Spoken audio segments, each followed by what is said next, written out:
कांद्याला 3 रुपये किलो भाव मिळाल्यानं शेतकरी निराश झालेले आहेत। मुक्ताईनगरच्या भुसावळमध्ये कांद्याला कवडीमोल भाव मिळाला।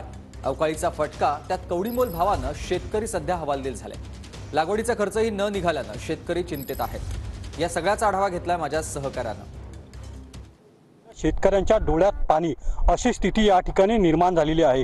अवकाळी पावसामुळे या ठिकाणी कांदा उत्पादक शेतकऱ्यांचं मोठ्या प्रमाणात नुकसान झालेलं आहे। त्यामुळे कांदा हा संपूर्ण खराब झालेला आहे। पाहिजे तसा भाव देखील शेतकऱ्यांना कांद्याचा मिळत नाही।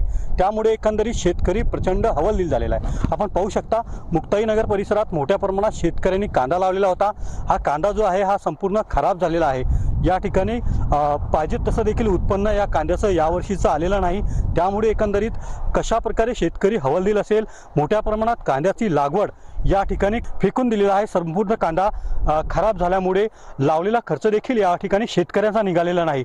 एकंदरीत चांगल्या प्रकारे कांदा या ठिकाणी लावला असताना कांदा जो आहे हा संपूर्ण खराब झालेला आहे।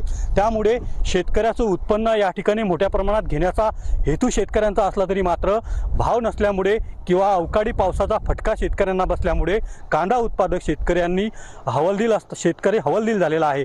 त्यामुळे जळगाव जिल्ह्यात या ठिकाणी कांद्याने शेतकऱ्याच्या डोळ्यात पाणी आणल्याचं चित्र यावेळी दिसून येत आहे।